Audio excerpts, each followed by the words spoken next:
So we've been talking enough about Python now that we have the basics of how to code with it, and we could start applying that to some real data and trying to make sense of it.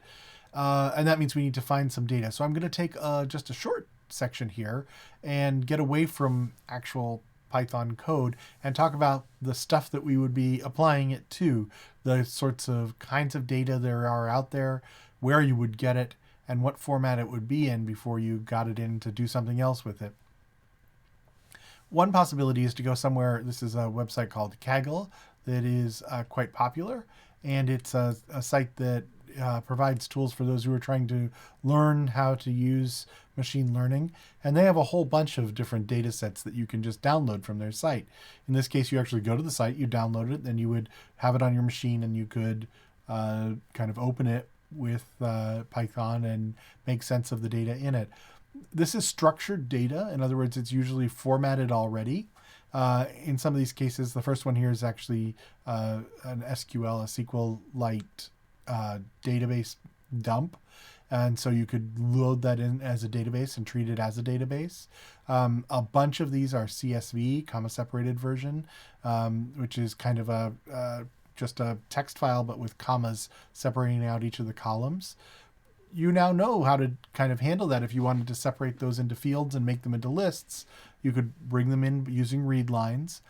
And then on each line, you could just do a split, the split method, and split by comma. And then you'd have a list of items that came in from the CSV. So you could do that, or frankly, you could use a library that's designed for opening up CSVs and providing it in a dictionary form, or you could put it into a data frame using something like pandas, which we'll do later on. Some of these also come in JSON, which we'll talk about in a second, which is another encoding scheme that you can kind of load in and then treat as variables. In many cases, the data won't be structured and it won't be purely textual. It'll be coming from some kind of proprietary format, or it might be in non-text formats. For example, if we wanted to split kind of the world of data you might be working with, some of that may be binary data. That is, data that's encoded at a very deep level and doesn't have a textual component to it. These could be things like images. They could be sensor data. You could be kind of pulling things off of sensors. You might be working with smart city sensors where you're getting traffic data, or you're getting usage data of utilities. You might be working with data like something like this, a camera that's affixed in one place.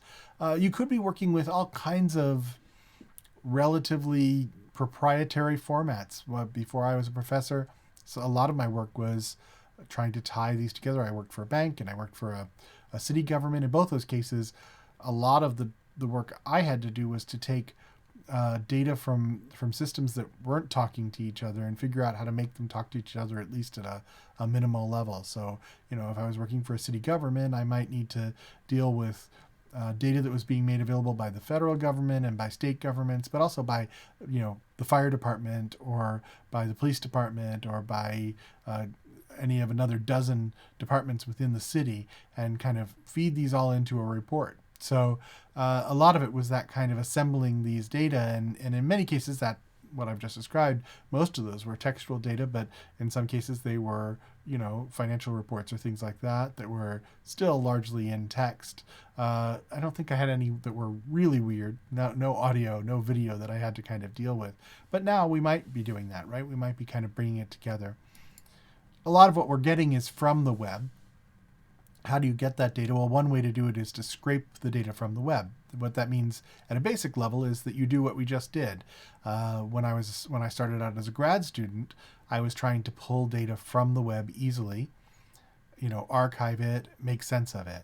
And so there weren't really tools to do that. And that's why I learned Python when I was a grad student, because it was one of the few programming languages where it was really quite easy to open up a web page or something on the World Wide Web and treat it as a textual file. So it made sense to do that. At first, I was kind of doing it for large sections of the web. So I was looking for how pieces of the web linked together. And so there wasn't any single tool that would do that. Eventually, I did my dissertation work on a site called Slashdot. And although I requested from the Slashdot owners some of their data, they they didn't provide it, so I had to scrape it off the site. This was at a time when, according to Slashdot, that was okay as long as you didn't, and we'll talk about this later on too, as long as you didn't overstep your bounds there, as long as you didn't break anything, they were fine with you mechanically going through with a program and taking data from the website. So one of the ways you might do this is to kind of do what we just did in an earlier project and open up a page as if it were a file, and then kind of suck that data in and make some sense of it. More and more though, that's not what you are doing. When you get that data from the web, it could again be visual data, and there are packages in Python that will allow you to make sense of that visual data or audio data or video data. But usually it's text, and we often discriminate between, say, plain text and text that's encoded in some way. Even plain text is a little bit tricky. In one of the previous videos we pulled down Alice in Wonderland, right? And we actually pulled it down from a UTF-8 encoded plain text copy of this. Now, if you look for it, you could read it online. And this looks like there's a good key that would suggest it's not plain text, right? Which is this cover image. But also some of these other bits, like the hyperlinks, are not plain text. There's something else going on there. With plain text, it's just the text. That's all it is. But as I said, it's encoded in UTF-8. If you dig a little deeper, you'll see that they have one here, which is not encoded in UTF-8, but it is encoded in ASCII. We should talk about that briefly. So originally is probably the wrong term. When I was a kid, how's that? Back in the day, in the 1970s or 1980s, you would expect to find text encoded using at least in the US and in much of the world, thanks to Western imperialism, encoded in a 256, as one of 256 items, as a 1 byte encoding of these kind of basic Latin letters, uppercase and lowercase. And because I learned to program, on computers that were using ASCII, I kind of know offhand that decimal, the space bar is a space is decimal 32. I know where the control C is on there, right? So you kind of were limited to these 256, which, kind of sucks if you're Korean or even worse if you were a right to left reader like Arabic or Hebrew, or Chinese, right? You were kind of limited to this. It's kind of unusual if you think about it. I mean, first movable type was not Gutenberg. It was depending on who you listen to, is most likely, as iron movable type, it was probably Korea. So, but we're kind of stuck. They were kind of stuck with ASCII too. Over time, that became obviously untenable, and we moved to what was called Unicode, or UTF-8, which is one of the encodings of Unicode. Unicode allows you to do, a whole range of different scripts, including, Aramaic and Runic and Braille, right? A whole range of things, even things that are, like Tolkien invented generated languages, Elvish languages, and things like that. All of these are included in the millions of possible outcomes of of Unicode. And so there's been this kind of heavy shift from ASCII files to UTF, especially UTF-8, but different ways of encoding Unicode. That used to, I may have mentioned this offhandedly, that used to be an incredibly difficult thing to handle in Python. It's not always easy now. You still have errors that pop up when you think you've encoded things correctly, but it comes out not quite correct. And so I will forewarn you that if you run into issues of Unicode or a character not being encoded properly, we don't have to worry too much about error trapping generally, which means when your code runs into an error, kind of figuring out what's wrong and gracefully getting out of that. But one area where we do probably have to do some error trapping when we're doing this kind of work is in this question of encoding, of making sure that all of the text that you're reading in, you're actually able to make sense of, not as a human, but if you're bringing in Thai text, you may not speak Thai, so it may not make any sense to you, but it shouldn't crash your program.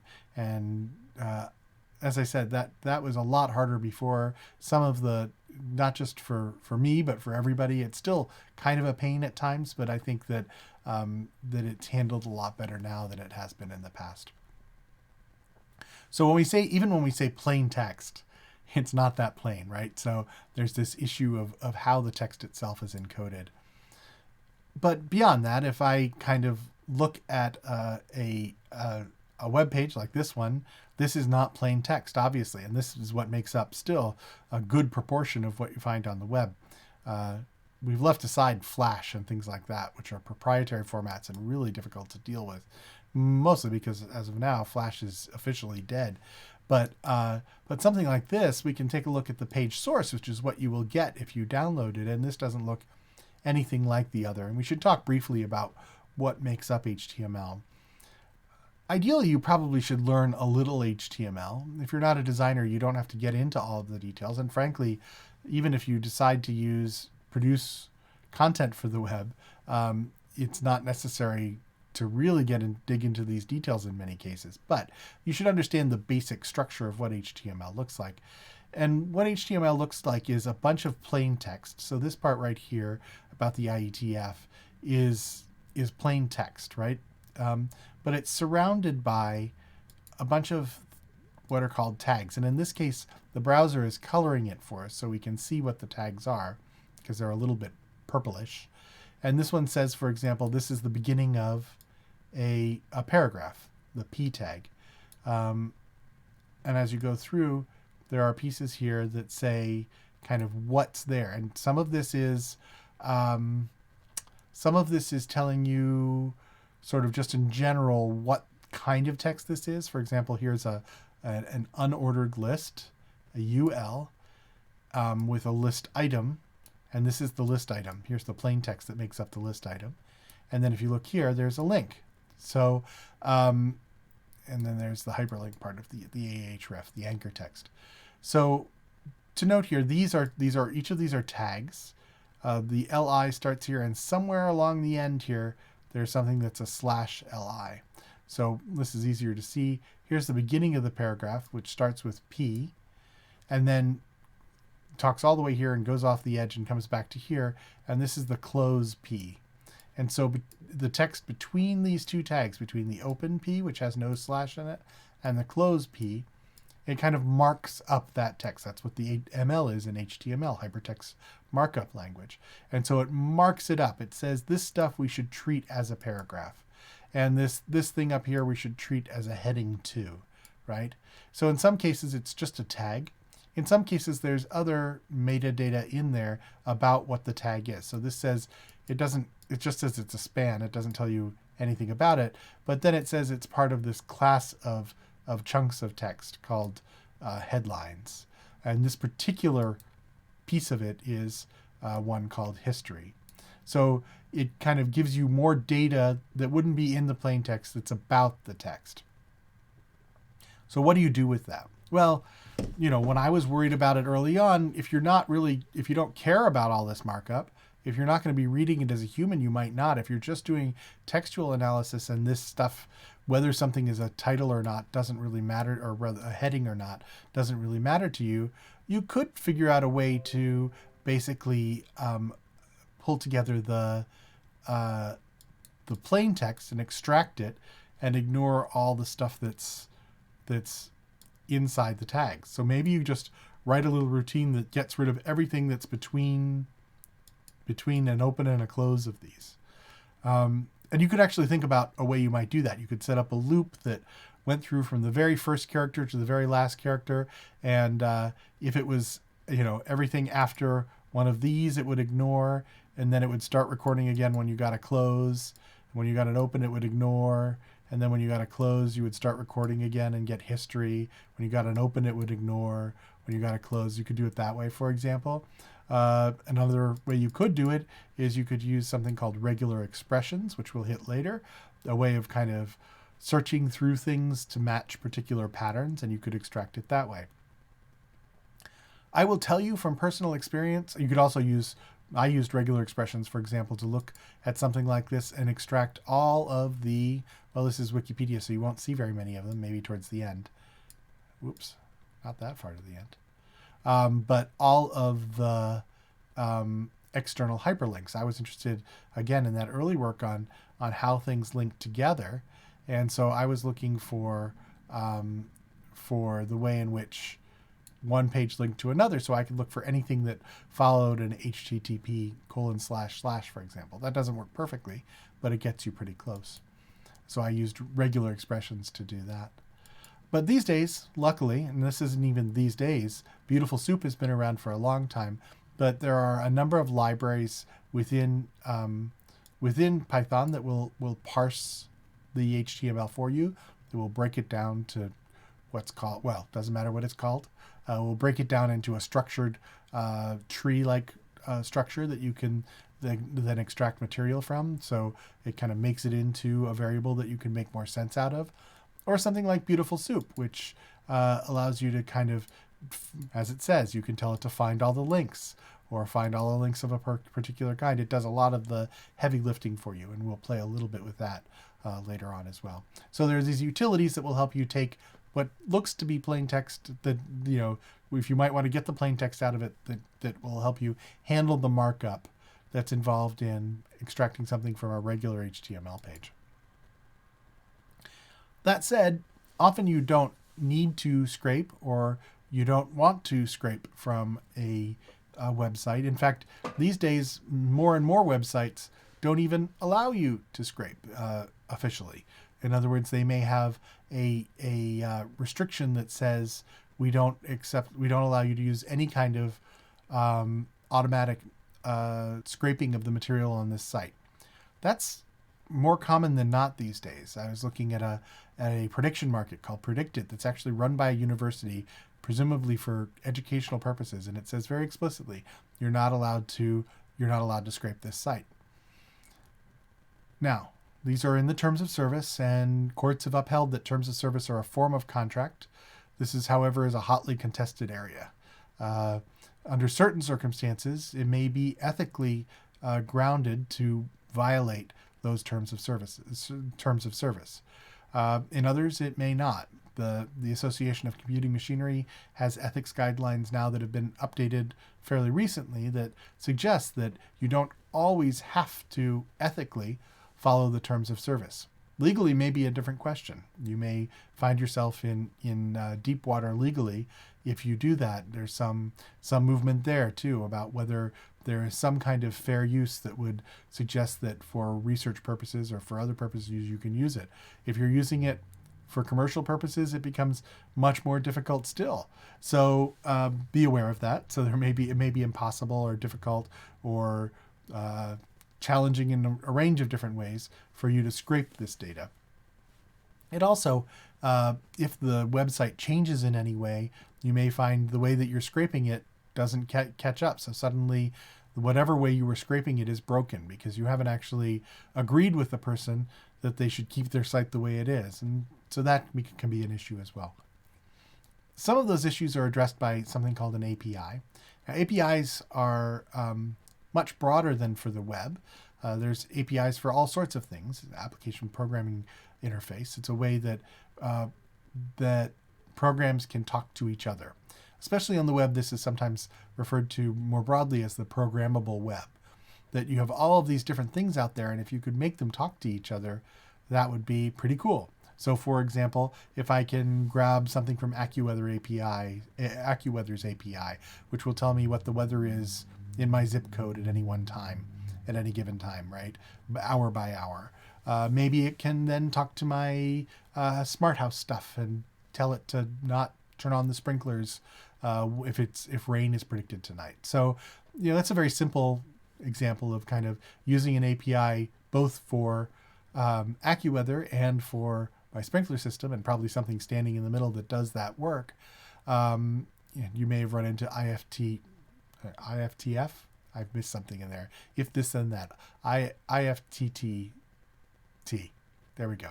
Um, which is a service that kind of does this. There was something called Yahoo Pipes for a while, which is now deceased, that stood in the middle. But you could write a little program that would talk to both these services and kind of extract that.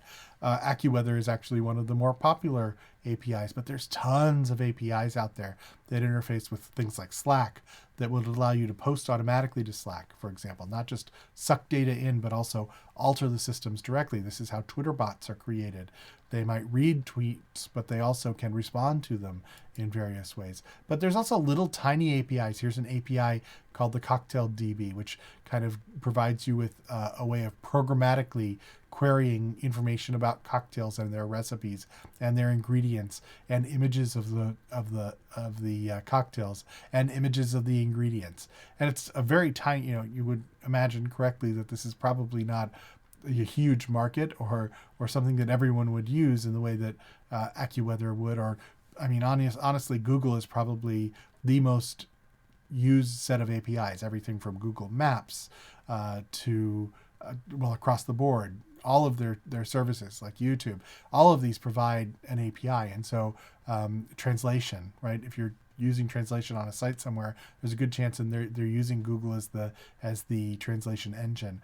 And now especially there's AI and machine learning that's kind of on tap that you could access through an API and kind of set that out there. So there's a ton of uses, but here we're talking mostly, I think, about collecting data, again, social data, and pulling those from a site.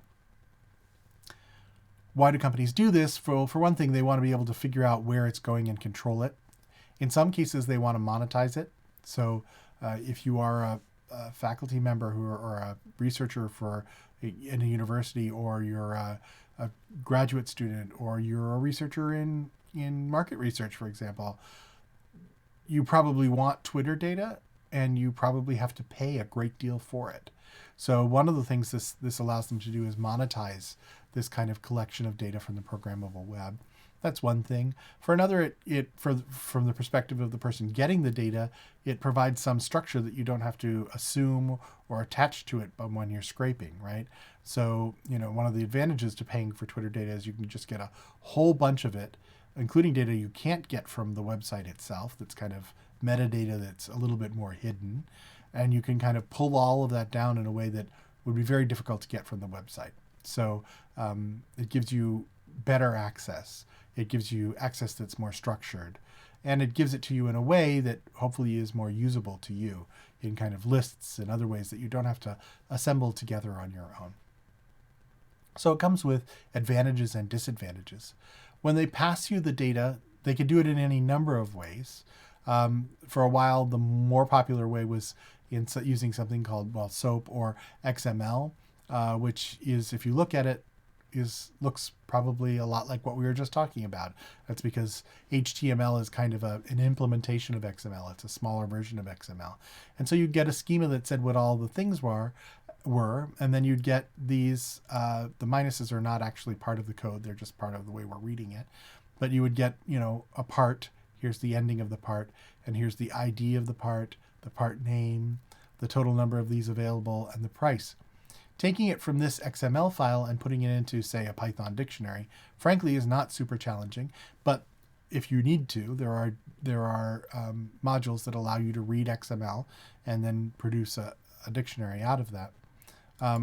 Far more common now is something called JSON, which is JavaScript object. A JavaScript object notation. I want to say that. I'm going to be wrong and I'm going to feel really stupid about it. But so it's a way of encoding objects, that is all of the data about a particular object, in a way that is usable particularly for JavaScript, but now has become kind of a common language where you kind of pull it in. And again, there's a JSON module in Python, and so you can read and produce JSON straightforward by itself. But in a lot of cases, you don't even have to deal with this level, right? A lot of cases there is an API that is then given a Python wrapper, and we'll talk about one very shortly here, where you can just use that platform-specific wrapper, and then that allows you to access that data as if it were basically as if it were a Python variable directly. So that's advantageous. To do this, often you have to have a key so that they know who you are. There are very few open APIs anymore. Mostly they want to know who you are and they want to know why you're using the data. Some of them are free, like the AccuWeather one, at least within, if you hit it no more frequently than I think a minute or 5 minutes, it's free. For a while, the Google Maps one was free, and this is why when you go out on the web, you'll see all of these maps that are broken because now they charge for the Google Maps API. But once you kind of get that done, and you have a programmatic grasp on it, it is often easier to extract that data and make use of it. As I said, the JSON is kind of taking over in terms of popularity from the existing options. This is a graph of Stack Overflow questions. So it's really hard to get at how people are actually using this because there's no standard way of measuring what's being used on the web at large. But if you look at questions people are asking about different formats, you'll see this is XML kind of dying out. Strangely, an increase in CSV, which I don't know why people would be asking about CSV because it's a very straightforward format, but also an increase over time of questions about JSON. So that would suggest at least that JSON is kind of winning out of this bunch. So what does this mean overall? It means that you need to think a little bit about both the data that you want to get and then the way you're going to make it into a computable or a parsable or a understandable structured collection of stuff. And a lot of what we're going to be doing from here on out is using Python to make those steps, right? To acquire the data, to begin to make it regularized, to look for anomalies and not get trapped or not allow those anomalies to mess things up, to and then to store the data safely and to begin to make sense of it, at least to start to think about what you have and figure out what you can do with it. And so to do that, we have to think at least a little bit about how that data is encoded in the first place and how we make it into a format that we can use more effectively. Great. Thanks.